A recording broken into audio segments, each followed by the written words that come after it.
नमस्कार मित्रों, मैं डी सर। स्वागत है आप सब लोगों का मेरे अपने चैनल डी सर एकेडमी में। मित्रों, आपको बता दें, इस वीडियो के माध्यम से आज हम कुछ मैथमेटिकल प्रॉब्लम्स को सॉल्व करेंगे जो अभी रिसेंटली 28 तारीख को टेट का एग्ज़ाम था, लेकिन किसी कारणवश वो रद्द कर दिया गया है। तो उसमें जो सेट आया था मैथमेटिक्स का, तो किस तरीके के प्रश्न थे और क्या स्टैंडर्ड था उनका, तो आज वो सारे क्वेश्चंस आपसे शेयर करेंगे इस वीडियो के माध्यम से। तो काफ़ी इम्पोर्टेंट टॉपिक है ये, तो इसमें बहुत कुछ सीखने को मिलेगा। तो आइए शुरू करते हैं। पहला क्वेश्चन क्या था? 10 रुपये दर्जन की दर से केले खरीद का 12 रुपये के 10 केले की दर से बेचने पर लाभ प्रतिशत क्या होगा? मित्रों, क्वेश्चन समझ में आ गया होगा कि 10 रुपये दर्जन की दर से केले खरीदे गए और 12 रुपये के 10 केले की दर से बेचने पर लाभ प्रतिशत क्या होगा। इसमें बताना है कि क्या लाभ हुआ है इसमें। तो देखो मित्रों, इसमें क्या है, इस तरीके का कभी भी कोई भी प्रश्न आ जाता है तो उसको करते कैसे हैं, मैं आपको शॉर्ट ट्रिक बता रहा हूँ। बहुत बेहतरीन शॉर्ट ट्रिक है, बस आप देखते रहिए। तो देखिए क्या है कि 10 रुपये के 1 दर्जन केला, 10 रुपये दर्जन की दर से केले खरीदे गए और 12 रुपये के 10 केले बेचे गए। तो इसमें यह देखना कि क्रय मूल्य क्या है और विक्रय मूल्य क्या है। तो देखिए यहाँ पर एक तरफ आप लिख लीजिए, यहाँ पर वस्तु लिख लेते हैं हम, ठीक है। ध्यान रखना है आपको, यहाँ पर हम लिख लेते हैं वस्तु मेमोरी के लिए, और एक तरफ लिख लेते हैं मूल्य, ठीक है। अब वस्तु क्या है, यानी जो केले खरीदे गए हैं, ठीक है। कितने खरीदे गए? 10 रुपये में 12 केले खरीदे गए, तो ये 12 लिख लिया है आपने। और 12 केले की कीमत कितनी है, यानी इसका जो मूल्य है वो कितना है? 10 रुपये है, तो हमने यहाँ पर 10 रुपये लिख लिया। फिर इसके बाद वस्तु में, यानी 12 रुपये के 10 केले खरीदे गए, 12 रुपये के 10 केले, तो ये वस्तु में 10 हो गया और इसका मूल्य कितना था? 12 रुपये। कभी भी इस तरीके का क्वेश्चन आ जाता है तो आपको इसी तरीके से करना, इसी मेथड से। तो देखिए क्या करते हैं, इसका मल्टीप्लाई इसमें होगा और ये नंबर आपको इसको मल्टीप्लाई करके माइनस कर देना है, बस सीधा सा। तो देखिए कैसे होगा ये, आपको बता दें, 12 का 12 में करेंगे तो आएगा 144, ध्यान रखिए। और माइनस जो स्मॉलर नंबर उसको माइनस कर देंगे आप, तो ये 10 का 10 में करेंगे, यानी 10 10 जा हो गया 100, ठीक है। और अपान प्रतिशत निकालना, लाभ प्रतिशत, तो नीचे क्या करेंगे, 100 से आप डिवाइड करेंगे। अब देखिए 144 में से 100 को माइनस करेंगे तो यहाँ बचेगा आपका 44 और नीचे क्या है 100, तो ये आपका आ गया 44%, इसको लिख सकते हैं। तो ये आपका राइट आंसर हो गया। तो मित्रों, इसका जो राइट आंसर होगा वो ऑप्शन सी हो जाएगा। कौन सा हो जाएगा? ऑप्शन सी राइट हो जाएगा। काफ़ी बेहतरीन क्वेश्चन है ये, तो इसको ज़रूर आप इस तरीके के क्वेश्चन जितने भी हों प्रैक्टिस करें, काफ़ी इम्पोर्टेंट है ये। और अब बढ़ते हैं अगले क्वेश्चन की ओर। अगला क्वेश्चन है, आपको बता दें, अगला क्वेश्चन है, ये भी बेहतरीन क्वेश्चन है। यदि किसी संख्या का 30% उस संख्या के 3/4 से 63 कम है तो वह संख्या क्या होगी? बहुत बढ़िया क्वेश्चन है। यदि किसी संख्या का 30% उस संख्या के 3/4 से 63 कम है तो वह संख्या क्या होगी? तो देखिए मित्रों, पहले तो हमें एक संख्या मालूम होनी चाहिए। तो देखिए क्या करते हैं कि एक संख्या हम इसमें मान लेते हैं, संख्या को लेट करना पड़ेगा। तो एक संख्या हमें माननी पड़ेगी इसमें। तो मान लेते एक संख्या है x और x का 30% निकालना है आपको। तो x गुणे 30/100 हो जाएगा। जब इसको सॉल्व करेंगे तो वैल्यू कितनी आएगी, यानी कि 0 से 0 ये कैंसिल हो जाएगा। तो ये आ गया 3x/10। ठीक है, अब इसके बाद कहता है कि 3/4 से 63 कम है, तो इसका उसी संख्या का 3/4 निकाल लेना है। तो x इंटू 3/4 का मतलब हो गया 3/4। अब इसका मल्टीप्लाई करेंगे तो ये आ जाएगा 3x/4 हो गया। ठीक है, अब कह रहा कि 63 कम है, यानी 3/4 से 63 कम, तो 3/4 वाली संख्या कैसी हो गई, बड़ी हो गई। तो यहां पर लिखेंगे हम 3x/4 माइनस, फिर 3x/10 माइनस कर लेंगे 3x/10। अब देखिए इसमें क्या करते हैं कि 4 और 10 का एलसीएम लेना पड़ेगा। तो 4 और 10 का एलसीएम हो जाएगा 20। कितना हो जाएगा, 20 हो जाएगा। अब इस 20 को इस डिनोमिनेटर से कैंसिल करेंगे तो 4 5 जा 20 और 5 3 जा हो जाएगा 15।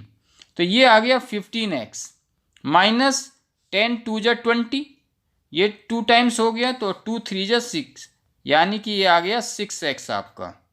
यहां पर 6x आ गया। अब जब क्या करेंगे, ये कितना है आपका, यानी कि जब इनका डिफरेंस लेंगे तो डिफरेंस है 63।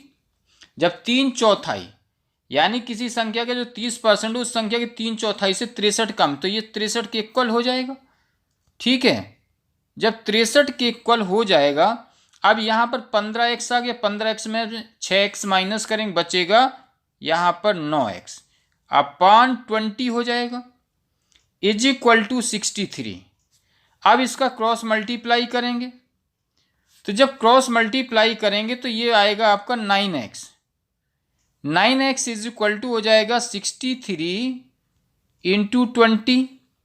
63 का 20 में मल्टीप्लाई करेंगे तो ये हो जाएगा, अब x की वैल्यू निकाल ली है, तो x की वैल्यू हो जाएगी 63 इंटू 20 अपान 9, और 9 7 जा 63, और 7 का 20 में मल्टीप्लाई करेंगे तो ये आ जाएगा 140। आपका कितना आ जाएगा, 140 आ जाएगा। तो मित्रों इसका राइट आंसर जो होगा वो ऑप्शन बी हो जाएगा, ऑप्शन बी हो जाएगा 140। तो इस तरीके से आपको करना है, इस तरीके कैसे भी क्वेश्चन आ जाए तो इसी तरीके से करना है। तो इसको आप प्रैक्टिस करते रहिए। अब बढ़ते हैं अगले क्वेश्चन की ओर। अगला क्वेश्चन है यदि 15 मजदूर, समझिए ध्यान से, यदि 15 मजदूर एक सड़क को 48 घंटे में बनाते हैं तो उसी काम को 30 घंटे में करने के लिए आवश्यक मजदूरों की संख्या क्या होगी। यदि 15 मजदूर एक सड़क को 48 घंटे में बनाते हैं तो उसी काम को 30 घंटे में करने के लिए आवश्यक मजदूरों की संख्या क्या होगी। यानी कि बताना कि और कितने मजदूर लगाए जाएं कि वही काम 30 घंटे में पूरा हो जाए। ठीक है, तो देखिए इस तरीके का कभी भी क्वेश्चन आ जाए तो एक मैं आपको ट्रिक बता रहा हूं जो कि बहुत बेहतरीन ट्रिक है, उसको जरूर ध्यान रखिए। तो ट्रिक है, देखिए m1 into d1 is equal to m2 into d2, ये ध्यान रखना है। अब यहां पर देखिए जो m1 है यानी जो मजदूर हैं वो कितने हैं, 15, गुणे d1 यानी 15 मजदूर कितने घंटे में करते हैं, 48 घंटे में करते हैं, इज इक्वल टू, अब निकालना क्या है, 30 घंटे, यानी d2 क्या है, घंटे है। तो यहां पर आप क्या करेंगे, d2 की जगह रखेंगे 30, और आवश्यक मजदूरों की संख्या पूछ रहा है तो m2 को साइलेंट रखें क्योंकि ये मजदूरों की संख्या है, और d2 है आपका कितना, 30 है। तो यहां पर हम 30 लिख लेंगे। अब इसके बाद देखो क्या करना है, यानी कि ये 15 से ये 30 कैंसिल हो जाएगा, तो ये आपका हो गया 2 टाइम्स, तो 2m2 आ गया। तो हम लिख सकते हैं 2m2 इज इक्वल टू 48। तो जब m2 की वैल्यू निकालेंगे तो इस 48 को हम 2 से डिवाइड कर लेंगे, तो कितने टाइम्स हो जाएगा, ये 24 टाइम्स हो जाएगा। तो भैया मेरे 24 मजदूरों की और ज़रूरत पड़ेगी, ये राइट आंसर हो गया। तो ऑप्शन बी हमारा ऑप्शन करेक्ट हो जाएगा, बी 24 मजदूरों की और ज़रूरत पड़ेगी। तो सभी लोग ध्यान रखिएगा और बढ़ते हैं अगले क्वेश्चन की ओर। अगला क्वेश्चन है, बेहतरीन क्वेश्चन है, इस तरीके का जरूर पूछा जाता है हर एग्जाम में क्वेश्चन। वह न्यूनतम अंक x है जिसके लिए संख्या 3 2 4 x 3 4 2 11 से विभाजित है। बहुत बेहतरीन क्वेश्चन है। बताना है कि वह न्यूनतम संख्या x की कौन सी होगी, यानी x का वो मान क्या होगा जिसके लिए संख्या 3 2 4 x 3 4 2 11 से विभाजित होगी। यानी कहने का मतलब ये पूरी संख्या 11 से विभाजित होगी कब, कि x की वैल्यू यहाँ पर क्या रखी जाए। तो देखो कभी भी इस तरीके का प्रश्न आ जाता है तो करने का एक ट्रिक है, बहुत ही बेहतरीन ट्रिक है। तो ट्रिक क्या है कि इनके आप देख लीजिए प्लेसेस, जितने भी डिजिट हैं यहाँ पर इस संख्या में, तो जो विषम स्थान पर हैं, ठीक है, विषम स्थान पे जो डिजिट हैं उनका अलग आप योग निकाल लें और जो सम स्थान पे हैं उनका अलग निकाल लें। तो विषम स्थान के योग में से सम स्थान के योग को घटा देना है, ठीक है, तो आंसर आपका आ जाएगा। तो देखिए भाई कैसे करेंगे, पहले हम निकालते हैं विषम। तो ये है आपका 3, ध्यान रखेंगे इसको आप बहुत गौर से, क्वेश्चन है, अच्छा क्वेश्चन है ये, इसको देखिए कैसे करना है। तो पहले हम विषम स्थान निकाल लेते हैं, 3 4 और 4 और 3 हो गया, फिर 3 और 2 हो गया। तो देखिए यहाँ पर हम निकाल लेते हैं विषम, यहाँ लिख लेते हैं विषम और माइनस सम, ठीक है। अब विषम में क्या है आपका 3 आ गया, 4 आ गया, फिर 3 आ गया और 2 आ गया, ठीक है भाई मित्रों। अब देखिए सम प्लेसेस पे ले लेते हैं, कौन कौन सा बचा, जो छूट गया 2 बचा और यहाँ से आपका 4 बचा। अब इनको ऐड करेंगे तो 3 + 4 7, 7 + 3 हो गया है आपका 10, 10 + 2 हो गया 12, -4 + 2 हो गया 6। अब इसका देखो भाई जो डिफरेंस आएगा वो होगा 6, लेकिन क्वेश्चन क्या कहता है कि ये 11 से विभाजित होना चाहिए। तो 11 से विभाजित होने के लिए यहाँ पर इनका डिफरेंस या तो 0 हो या 11 हो या 22 हो या 33 हो, यानी 11 से तभी वो विभाजित होगा, तभी वो डिवाइड होगा। तो यहाँ 0 लाने के लिए हमें क्या करना पड़ेगा, जो यहाँ पर 6 है, आप 6 देख रहे हैं, इसमें हमें देखना ऑप्शन में, यदि यहाँ पर 6 हो जाए प्लस इसमें कर दें तो 12 में से 12 माइनस होगा तो क्या बचेगा, ये 12 में से 12 0 आ जाएगा। तो हमें इसमें क्या करना पड़ेगा मित्र लोगों, इसमें हमें 6 को जोड़ना पड़ेगा। जब 6 को जोड़ देंगे तो 12 में से 12 घट जाएगा, 0 आ जाएगा। तो इसका जो ऑप्शन होगा वो कौन सा हो जाएगा, option A. Option A right हो जाएगा, सभी लोग ध्यान रखेंगे। और बढ़ते हैं अगले क्वेश्चन की ओर। अगला क्वेश्चन है, ये सब बहुत बेहतरीन क्वेश्चन है। यदि 102.7 को P अपान Q के न्यूनतम रूप में व्यक्त किया जाए तो Q का क्या मान होगा। बहुत बढ़िया क्वेश्चन। यदि 102.7 को P अपान Q के न्यूनतम रूप में व्यक्त किया जाए तो Q का क्या मान होगा। तो देखो भाई, कभी भी इस तरीके का क्वेश्चन आ जाता है तो सबसे पहले आपको करना क्या है, इसका पॉइंट हटाना पड़ेगा। जब पॉइंट आप हटाएंगे तभी इसकी वैल्यू को हम P अपान Q के फॉर्म में लिख पाएंगे। तो देखिए भाई कैसे करते हैं इसको, गौर करें आप। हम नंबर को लिख लेते हैं 102.7। 102.7 को क्या करते हैं, पॉइंट हटा लेते हैं यहाँ से। जब पॉइंट हटाएंगे, ये पॉइंट हटेगा तो एक जीरो नीचे आ जाएगा। जब एक जीरो नीचे आ जाएगा तो नंबर हमारा क्या बन गया, यानी कि इसको हम लिख सकते हैं 1027 upon 10 is equal to P upon Q, क्योंकि इसको लिखना है P अपान Q के फॉर्म में। अब बस कुछ नहीं करना है आपको, खाली कंपेयर कर दीजिए।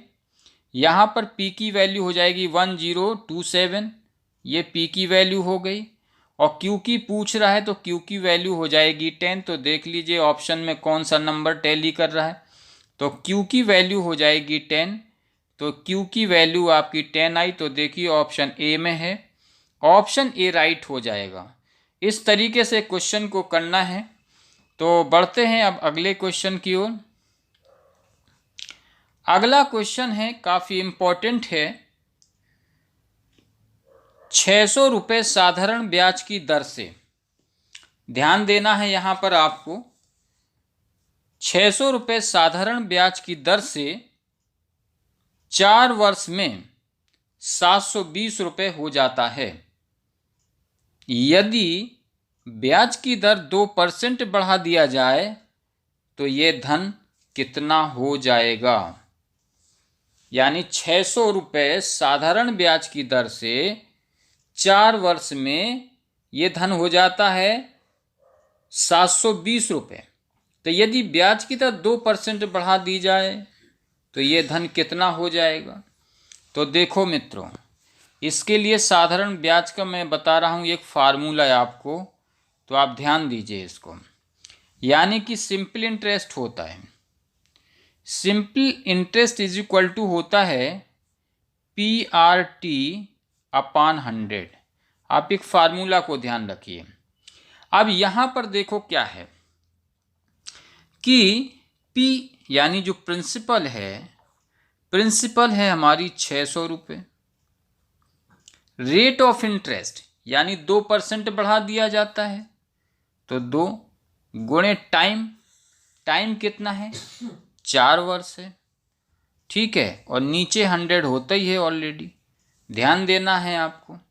अब जब इसको आप सॉल्व करेंगे तो इस 100 से ये कटेगा 6 बार, तो 6 दूनी 12 और 12 चौके 48 हो गया, ठीक है।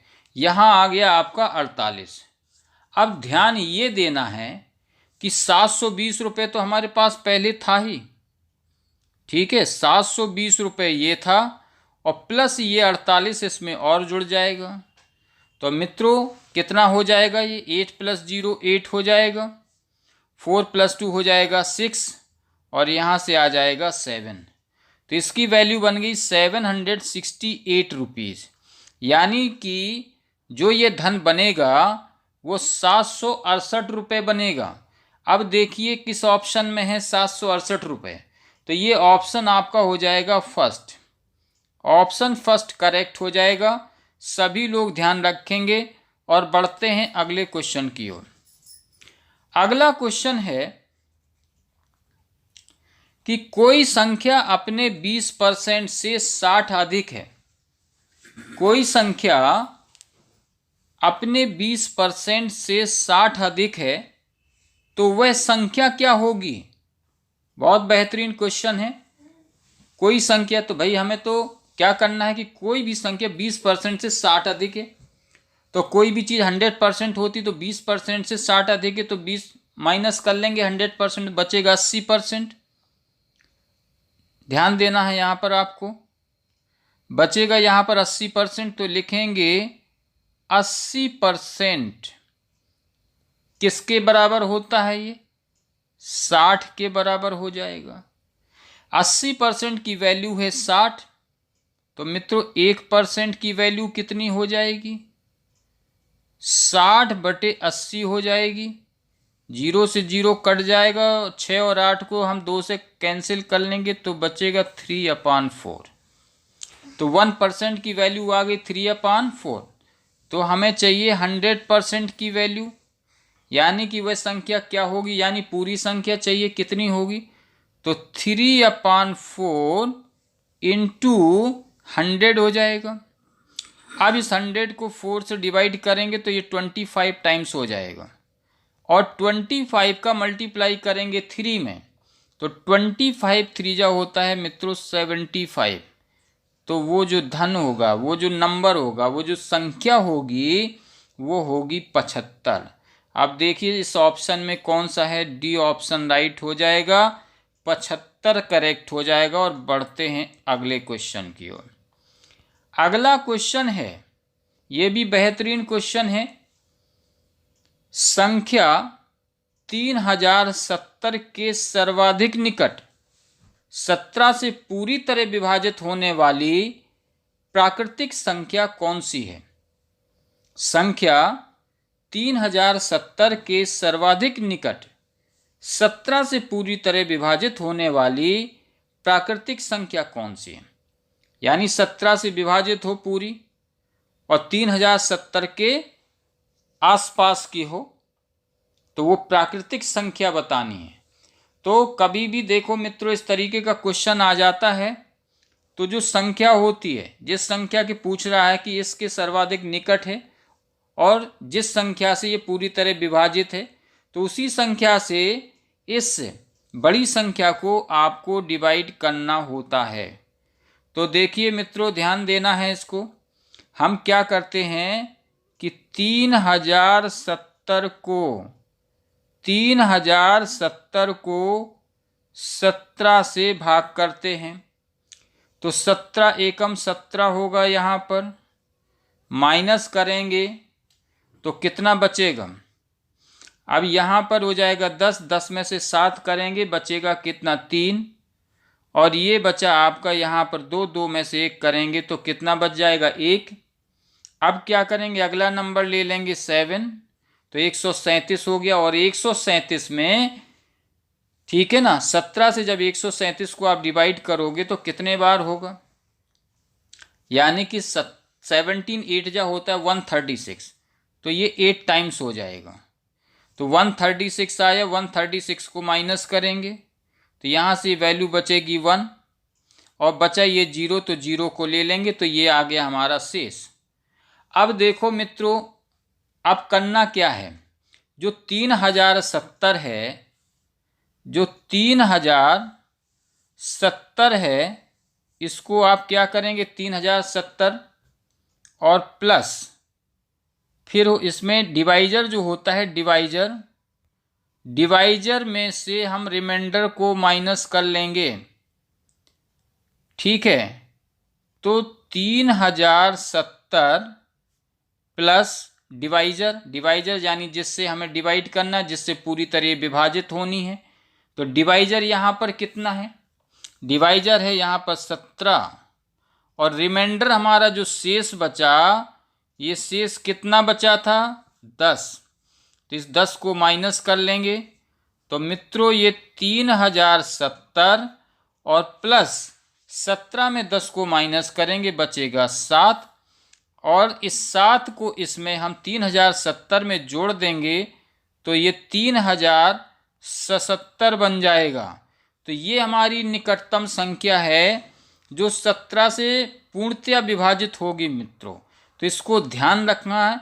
और यही ऑप्शन में आप देखिए कौन से ऑप्शन में है 3077, तो ऑप्शन सी राइट हो जाएगा ऑप्शन सी में है 3077। तो ऑप्शन सी राइट हो जाएगा। और बढ़ते हैं अगले क्वेश्चन की ओर। मित्रों, अगला क्वेश्चन है काफ़ी इम्पोर्टेंट है। इस तरीके के क्वेश्चन बहुत पूछे जाते हैं हर एग्जाम में। ठीक है, क्वेश्चन क्या है, क्वेश्चन को समझते हैं पहले। क्रय मूल्य और विक्रय मूल्य का अनुपात 5:4 है, तो हानि प्रतिशत क्या होगी? क्रय मूल्य और विक्रय मूल्य का अनुपात 5:4 है, तो हानि प्रतिशत क्या होगी? यानी क्रय मूल्य है 5 और विक्रय मूल्य है 4 और हानि प्रतिशत पूछ रहा है, तो इसका सीधा मतलब क्या है? इसका सीधा मतलब मित्रों ये हो गया, सीधा मतलब ये हो गया कि इसमें हानि होगी। अब हानि क्यों होगी, पहले तो हमें ये चेक करना कि हानि क्यों हो रही है। क्रय मूल्य है 5, यानी किसी चीज को जितने में खरीदी जाती है वो क्रय मूल्य होता है, और जिस कीमत पर बेची जाती है वो विक्रय मूल्य होता है। तो ये जो अनुपात है, क्रय मूल्य का अनुपात है ज़्यादा और विक्रय मूल्य का है कम, यानी क्रय मूल्य जिस पर वो वस्तु खरीदी जाती है वो हम ज़्यादा में खरीदते हैं और बेचते कम में, तो सीधा सीधा नुकसान होता है। तो ये हो गई हानि। तो हानि कितनी हो रही है पहले ये निकालना है। पहले हमें आंकड़ा निकालना है हानि का कि हानि कितनी हो रही है। तो मित्रों देखो भाई, जब हानि निकालोगे तो सीधा सीधा आपका 5 - 4, जब 5 में से 4 को माइनस करेंगे तो 1, यानी कि 1 की हानि हो रही है। अब हमें निकालना है हानि प्रतिशत। क्या पूछ रहा है? हानि प्रतिशत पूछ रहा है। तो इसका एक फार्मूला है, उसको ध्यान रखिए। हानि बटे क्रय मूल्य, क्रय मूल्य ध्यान रखना है। हानि बटे क्रय और इंटू 100, ये चीज़ आपको ध्यान रखना है। तो हानि कितनी हो रही है? तो हानि मित्रों हो रही है 1 की, और क्रय मूल्य कितना है? जो क्रय है वो है 5, और 100 से इसमें मल्टीप्लाई करेंगे तो ये 100 को डिवाइड करेंगे 5 से, तो ये हो जाएगा आपका 20 टाइम्स। तो इसमें देखो जो भाई हानि का जो प्रतिशत आएगा वो 20% आएगा, यानी कि जो 20% है वो हानि हो जाएगी। अब इसमें देखिए ए ऑप्शन पे 20% है, तो ए ऑप्शन राइट हो जाएगा। और ध्यान दीजिए, बढ़ते हैं अगले क्वेश्चन की ओर। अगला क्वेश्चन ये हमारे वीडियो का अंतिम क्वेश्चन है। क्वेश्चन है, यदि किसी घन का विकर्ण 8√3 सेंटीमीटर है तो उसका पृष्ठीय क्षेत्रफल क्या होगा? 8√3 सेंटीमीटर, तो बताना उसका पृष्ठीय क्षेत्रफल यानी सरफेस एरिया बताना है। तो मित्रों इसके लिए देखो, आपको क्या करना है, जो घन का विकर्ण है, ठीक है, घन का विकर्ण, जो घन का विकर्ण है ये होता है भुजा, ध्यान से समझिए, इंटू √3, भुजा इंटू √3 होता है। तो घन का विकर्ण, ठीक है, घन का विकर्ण है 8√3, तो घन के विकर्ण की जगह रखेंगे 8√3 इज इक्वल टू, ये किसके इक्वल है? भुजा। यहाँ पर लिखेंगे भुजा इंटू √3, √3 से √3 कट जाएगा, तो भुजा हमारी कितनी निकल आई? ये ध्यान देना है आपको। जो भुजा है ये भुजा हमारी निकल आई 8।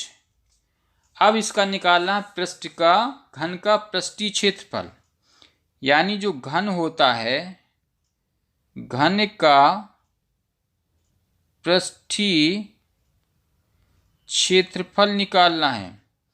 तो मित्रों ये होता है 6, ध्यान देना है, 6 इंटू भुजा स्क्वायर, ठीक है।